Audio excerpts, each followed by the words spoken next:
Hey, remember yesterday when I told you about the wellness adventures? Can you stick to a wellness program if you're going through a period of your life that is a little gray, like me? I am moving and not going to have a home base for a little while.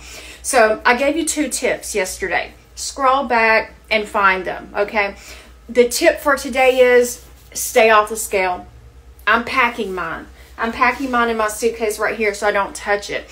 So the thing is, your weight is going to go up and down, up and down. You got to stick to the plan though. Trust the process. Stick to your plan. Don't deviate from the plan. But even if when you stick to the plan, your weight is going to fluctuate because of cortisol, because of stress levels, because of maybe lack of sleep. Your body is going to respond by the fluctuation in your weight. So don't let it stress you out. Stay off the scale.